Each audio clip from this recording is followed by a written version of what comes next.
as she assessed the wind.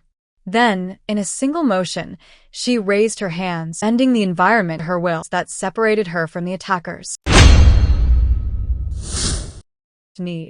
It attracted hunters. That night, S.t.o.r.e.e.s did not sleep at home. A trusted neighbor hid her children while S.t.o.r.e.e.s moved through the city, like a shadow. Guided by instinct, she no longer questioned. She ended up at an old, half-forgotten church near the lagoon, its walls cracked, its doors hanging unevenly. Inside, candlelight flickered. An old woman sat alone at the altar, eyes sharp despite her age. "I wondered when you would come," the woman said. S.t.o.r.e.e.s froze. "You know me?" The woman smiled sadly. "I know the power. It always begins like this.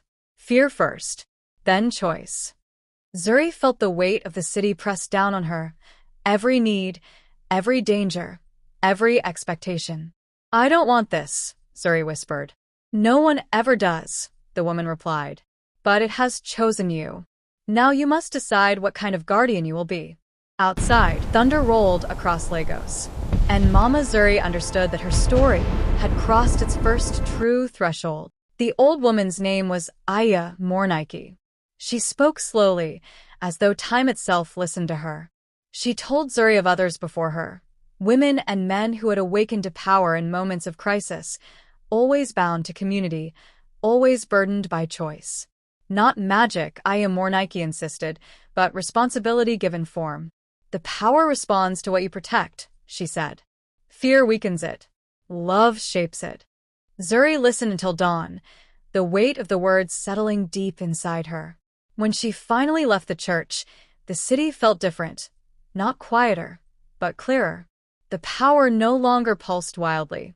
It rested, attentive. S.t.o.r.e.e.s first lesson came sooner than she expected. A protest erupted near the fuel depot by midday. Voices rose, stones flew, and soldiers moved in. S.t.o.r.e.e.s arrived at the edge of the crowd just as panic tipped into violence. She stepped forward, heart hammering, and focused not on stopping the chaos, but on protecting the people inside it. The air thickened. Sound softened. Blows slowed, then ceased entirely. People found themselves breathing again. When it ended, S.t.o.r.e.e.s stood shaking, sweat soaking her clothes. The crowd stared, not cheering, not hostile, just aware. For the first time, S.t.o.r.e.e.s felt something new. Control. That night, a message reached her. Not a knock. Not a threat. A warning. A note slipped under the door, written in careful ink. *, we see you. Lagos cannot afford uncontrolled gods. *. S.t.o.r.e.e.s crushed the paper in her fist, the power flaring in response. She looked at her sleeping children and made a quiet promise. If the city was becoming a battlefield, then she would learn to stand, not above it, but within it. Mama S.t.o.r.e.e.s was no longer running. She was preparing. Lagos began to divide. It started quietly, the way all dangerous things do. In markets and buses, people argued in lowered voices. Some called Mama S.t.o.r.e.e.s a blessing sent in hard times. Others said she was a risk, an imbalance that would invite greater destruction. Newspapers printed her name cautiously. Online, her image was pulled apart, praised and mocked in equal measure. S.t.o.r.e.e.s tried to live between these opinions, but the city pressed in from all sides. At home, Kemi asked why people pointed at them in the street. Sola grew quieter, watching more, listening harder. S.t.o.r.e.e.s felt the weight of their childhoods bending under attention they had not chosen. One evening, as S.t.o.r.e.e.s returned from S.t.o.r.e.e.s church, she found her door ajar. Nothing was stolen. Nothing was broken. But someone had been inside. The message was clear, without words. S.t.o.r.e.e.s sat on the edge of her bed, the power humming low and restless. She checked on her children again and again, memorizing the rhythm of their breathing. Fear clawed at her, sharper than before, not for herself, but for them. The next day, Sola did not come home from school on time. Minutes stretched into an hour. S.t.o.r.e.e.s calls went unanswered. The city seemed to tilt, every sound suddenly too loud. When the phone finally rang, a calm voice spoke only once. "Stay visible," it said, "or the boy disappears." Zuri's scream tore through the room. The power surged violently, cracking a window, rattling walls. She forced herself to breathe, to think. This was the line. They had crossed it. Zuri did not go to the police. She went to the lagoon.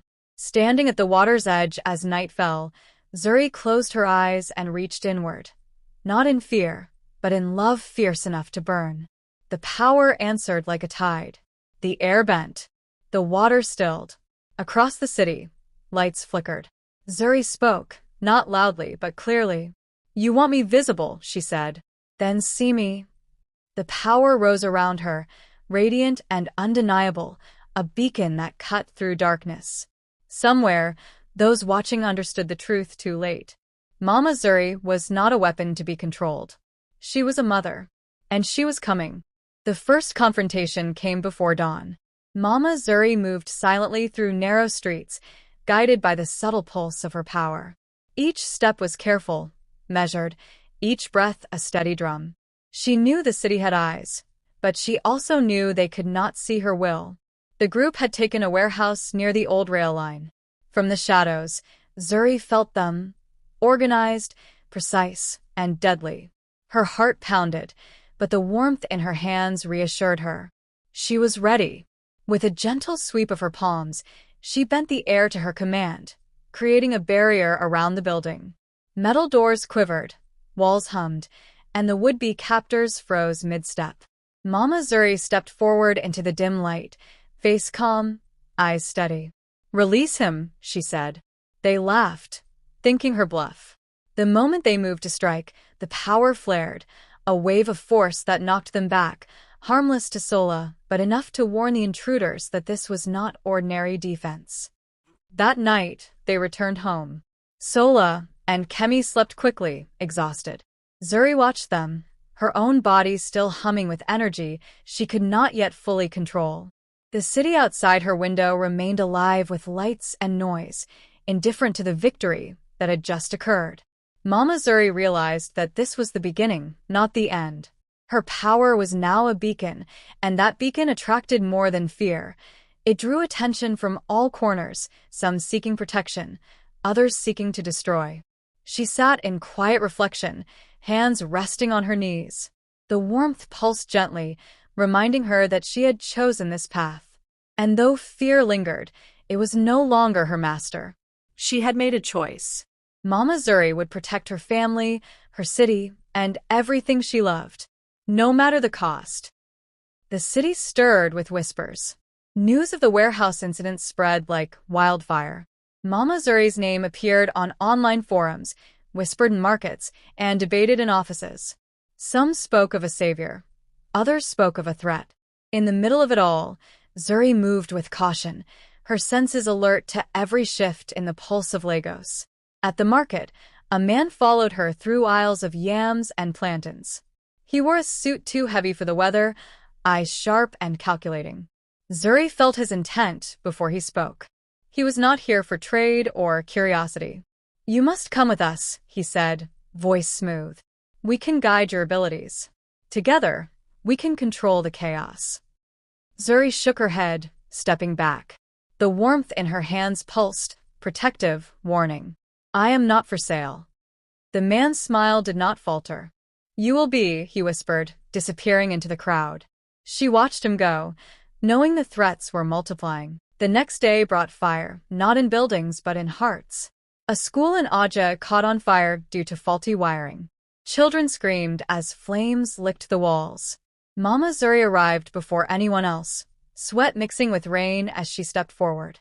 Hands glowing faintly, she spread warmth over the building, directing the fire upward and outward, creating safe corridors for children to escape. Her power had changed. It no longer only shielded but guided, orchestrating chaos into safety. By the time firefighters arrived, no life was lost. Still, the city's eye was on her. News vans, drones, and social media cameras captured every motion. Mama Zuri understood. She had become a living legend, for better or worse, her identity inseparable from her deed. That evening, Zuri returned to the church. Aya Mornike awaited her, calm and sharp-eyed. "The city watches now," she said. "Every action you take is magnified. Every choice matters." S.t.o.r.e.e.s sank into the worn wooden pew, exhaustion pressing into her. "I do not know if I can keep up," she admitted. "Every day there is more to fix, more to protect." The old woman's gaze softened, but did not waver. "Then remember this. Power is not in the doing, but in the knowing why. Your strength comes from love, from courage, and from the clarity of your heart. Lagos will challenge you. It will tempt you. But you are not alone." S.t.o.r.e.e.s closed her eyes, the warmth settling like a quiet heartbeat within her. She had chosen this path. The city had chosen her. Now there was no turning back. Mama S.t.o.r.e.e.s was ready for what was coming next. The following day brought confrontation. The group that had been shadowing her finally appeared in force, organized, armored, and relentless. They cornered her near the Lagos Lagoon, their intent clear: force her into submission or neutralize her. S.t.o.r.e.e.s palms glowed bright as she assessed the threat. She did not attack immediately. Instead, she focused, feeling the rhythm of the water, the wind, the city around her. Then, in a single motion, she raised her hands, bending the environment to her will. Waves surged, winds howled, creating barriers that separated her from the attackers. They rushed forward anyway, underestimating her power. I am the guardian of Lagos.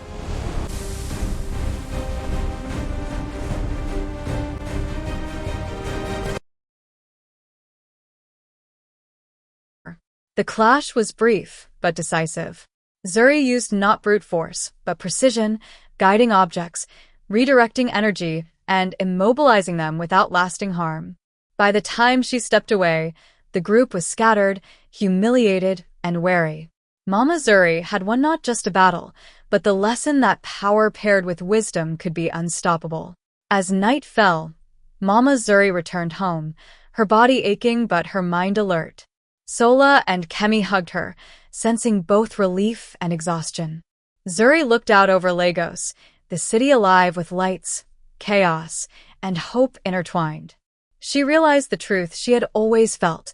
Power was not just strength, but responsibility, and responsibility carried a weight heavier than any storm. She knelt by the window, whispering a quiet prayer.